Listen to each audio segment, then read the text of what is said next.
Hi, I just wanted to share with everyone the system of maintaining and cleaning and caring for our house that we found very useful in our household. I know a lot of families and a lot of mothers use lots of different systems. There's Fly Lady, which a lot of people love. There's Motivated Moms. We found that those systems didn't really work very well for us. We have two little boys, and I work from home while caring for the little boys, so the demands in our house are just a lot more, I think, than the average house, and as a result, we needed a different system. While I was kind of searching for things that might work, I stumbled across the book Sidetracked Home Executives, and this is the system that Fly Lady is actually based off of. But in the book Sidetracked Home Executives, um, the authors create basically a rotating index card system of everything that they need to do in their house to help maintain and keep it clean. The beauty of the system is that it's entirely customizable and it's entirely personable. So if you feel like you only need to make your bed once a week, then the system is going to work for you exactly the same way as someone who feels like they need to make their bed once a week, or I'm sorry, once a day. Um, so the system is really, really flexible, and it's worked really well for us. When I first read the book, I looked on YouTube to see what other people's systems look like, and I actually couldn't find any. So I wanted to make this video in case it was useful for anybody else who read the book or was just looking for a different system to use for maintaining basically their sanity. So you kind of to get started, you're going to need a few things that are very inexpensive to pick up. The first thing is you're going to want something to hold index cards in. I picked up this index card holder from Staples. It was probably $5. Really inexpensive, and it's pretty big. If you wanted something smaller, easy to find, I know they have like the plastic cases, not a problem.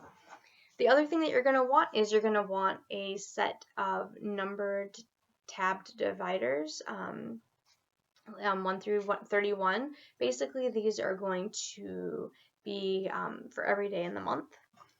Then you're going to want a set of monthly dividers, so January through December. And then the other thing that you're going to need for the system is a set of index cards.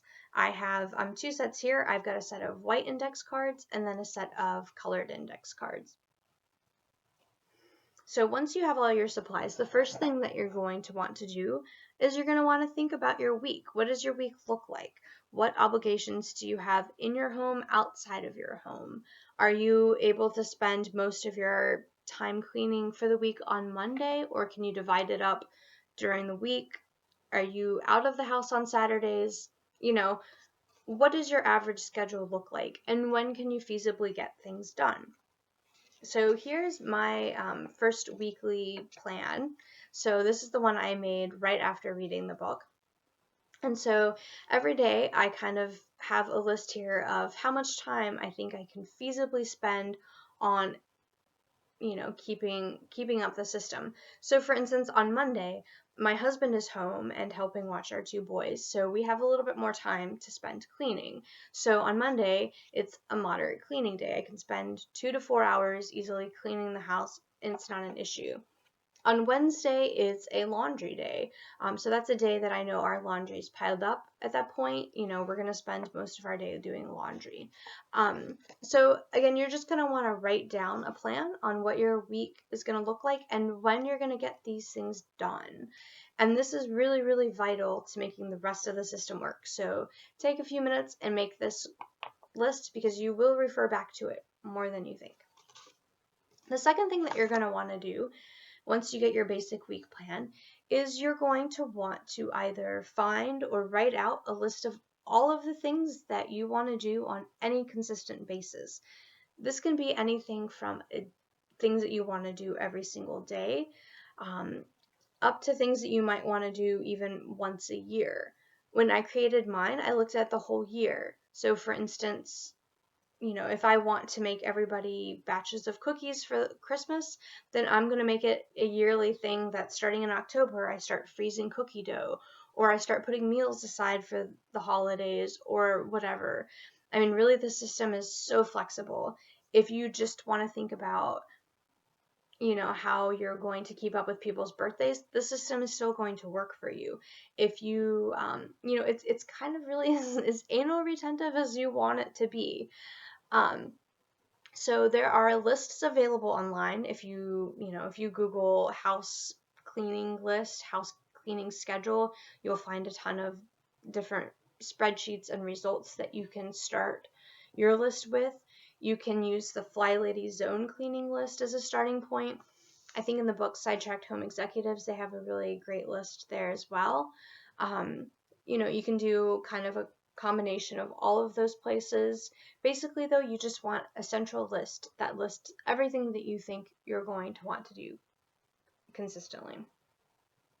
Once you have your list, the next thing that you're going to want to do is you're going to write down and decide how frequently you want to do everything on that list. So, for example, if on your list there is make your beds, you might want to do that task every day. So you would just mark it daily. If you felt like making your beds once a week was great, then it would just be a weekly task. Again, you're going to go through the whole list and mark the frequency with which you wanted to do this task in an ideal world. The next thing that you're going to want to do once you have that finished is you're going to calculate or estimate, rather, how long it'll take you to do those tasks. So using the making the bed example, it takes you 2 minutes to make your bed. Anything less than 15 minutes, you're going to classify as a mini job. Those are things that you can do super fast without thinking too much about them. Outside of that, I tried to get mine in, 15-minute increments. Even the things when I was estimating that were going to take me 15 minutes never actually did. So if you don't know how long it'll take you, feel free to time yourself the first few times you do it and then adjust it as necessary.